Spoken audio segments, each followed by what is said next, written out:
Hi everyone, this is History Chapter 7 Print Culture and the Modern World, and in this video we will discuss last three topics. Let us start with topic number 7, religious reforms and public debates. From early 19th century, intense debate started regarding religious and cultural changes taking place in colonial society. You all already know that whatever changes were reforms were brought by the colonial government, some people some people supported, some people were against it. Some criticized and wanted to go with the British rule only, and I mean reforms only. Some uh, wanted to dismiss it. These debates were printed in newspapers and circulated among people and shaped public debate. New ideas also emerged through these clashes of opinions. There were controversies regarding different social and religious reforms, such as widow immolation, monotheism, etc. In Bengal, newspapers started circulating debates and arguments among people so that they can read those in vernacular languages and they can shape their own opinion. The Persian newspaper, there were two Persian newspapers also published during those days. One is Jam-e Jahannama and the other one is Shamsul Akbar. Same year, a Gujarati newspaper, Bombay Samachar, was also made its appearance in vernacular, in vernacular languages. In North India, ulemas were anxious about the collapse of Muslim culture. They faced conversion by the colonial rulers. To counter this, translation of holy scriptures were published in Persian and Urdu. All through 19th century, a number of Muslim sects and seminaries were published.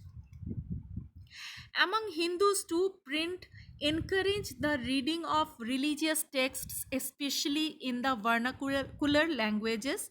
The first printed edition was the Ramcharit Manas of Tulsidas, a 16th century text came out from Calcutta in 1810.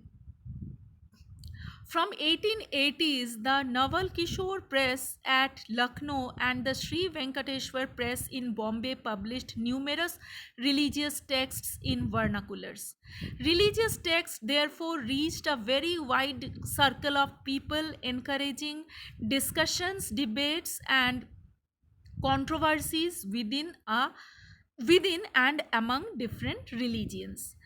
Print did not only stimulate the publication of conflicting opinions among communities, but it also connected communities and people in different parts of India.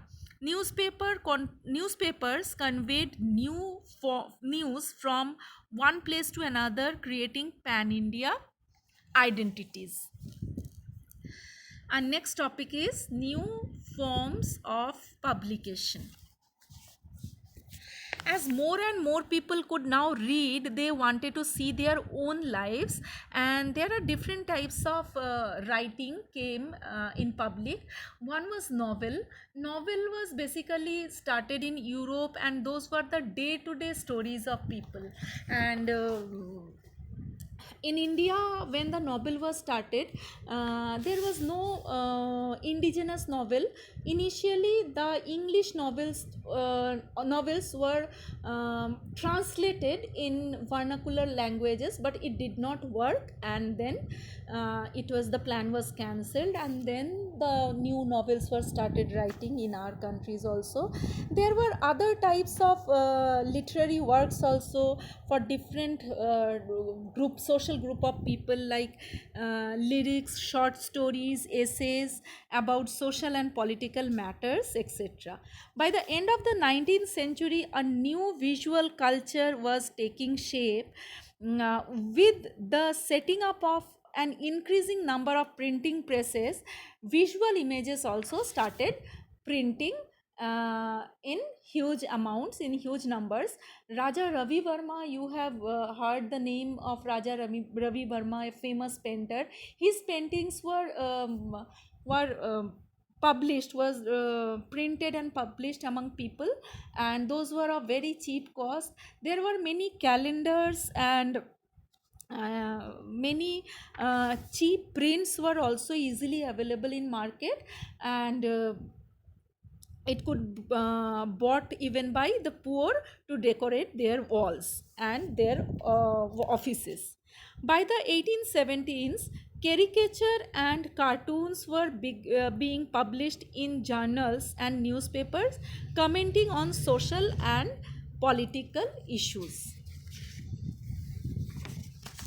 Women and print. Lives and feelings of women began to be written in particularly vivid and intense ways. Women's reading and therefore increased women's reading therefore increased, sorry. Liberal husbands, you have earlier also in class 7 read that women were not allowed to go to schools, but there was some liberal husbands and fathers.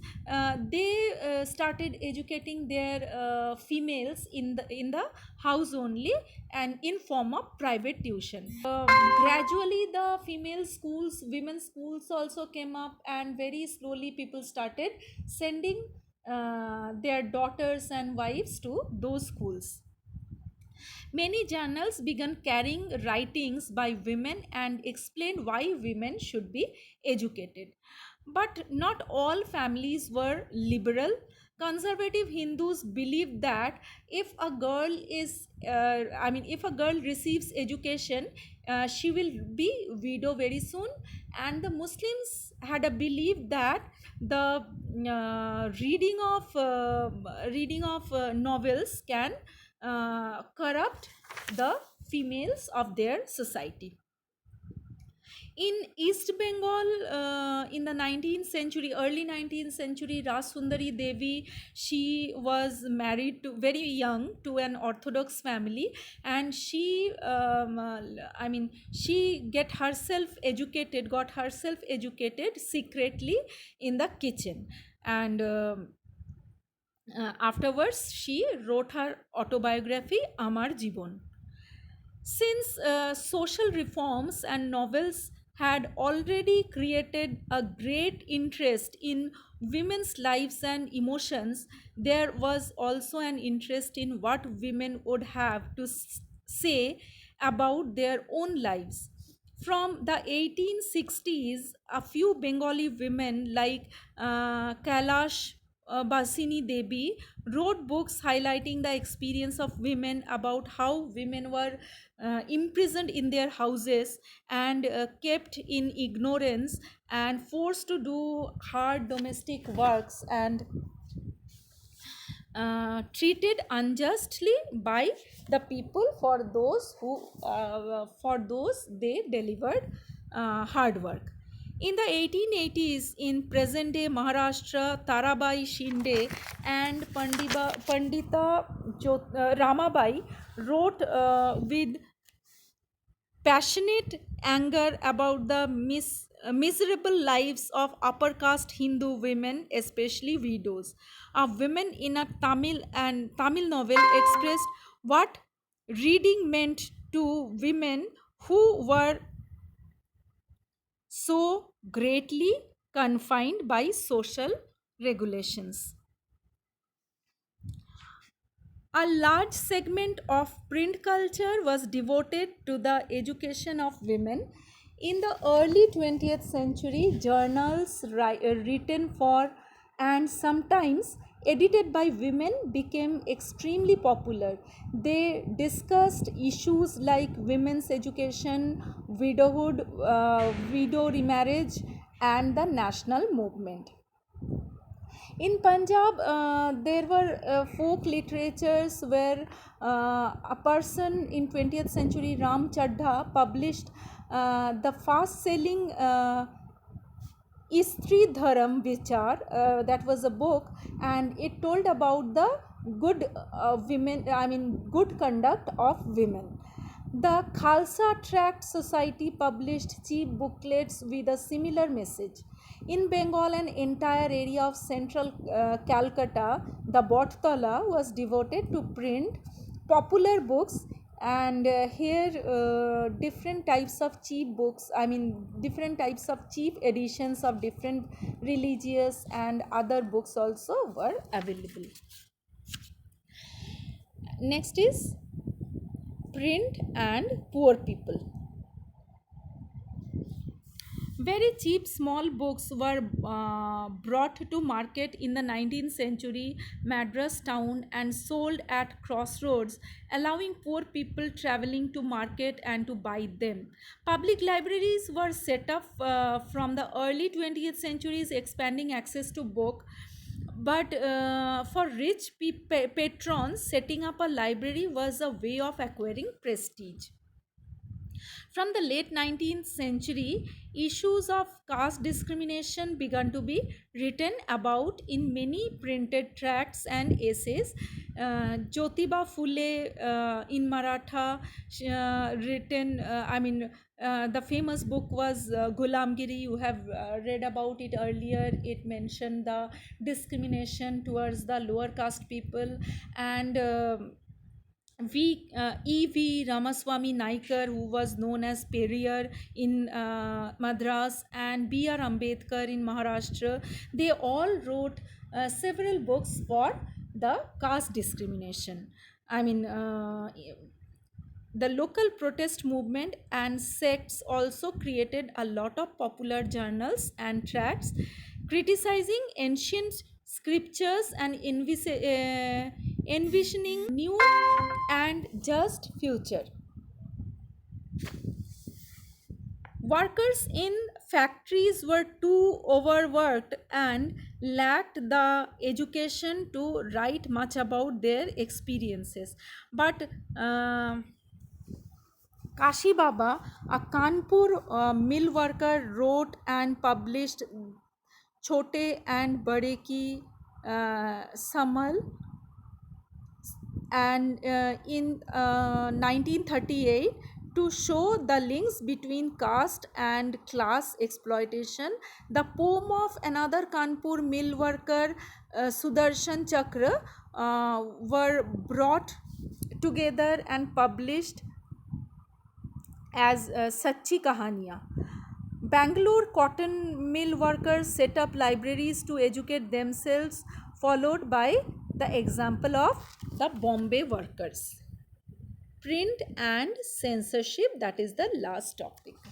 Before 1798, the colonial state under the East India Company was not too concerned with censorship, but the company was worried that criticism might be used by its critics in England to attack its trade monopoly in India. By the 1820s, Calcutta Supreme Court passed certain regulations to control press freedom, and the company began encountering publications of newspapers that would celebrate British rule. In 1835, the Governor General Benting agreed to revise press laws. Thomas Macaulay, a liberal colonial official, formulated new rules that restored the earlier freedoms. After the revolt of 1857, the attitude to freedom of press changed. Vernacular Press Act was passed, which you have already read about in class 8. As per the this Vernacular Press Act, no press was allowed to release anything against the British government, or which might not be liked by the British government. If they do so, their printing press was seized and their printing materials and machines used to be confiscated. Despite repressive measures, nationalist newspapers grew in numbers in all parts of India. Attempts to throttle nationalist criticism provoke militant protest. When Punjab revolutionaries were deported in 1907, Bal Gangadhar Tilak wrote with great sympathy about them in his Kesri, in his newspaper Kesri. This led to his imprisonment. So this is the end of the chapter. Hope you have understood. Read the chapter. Thank you.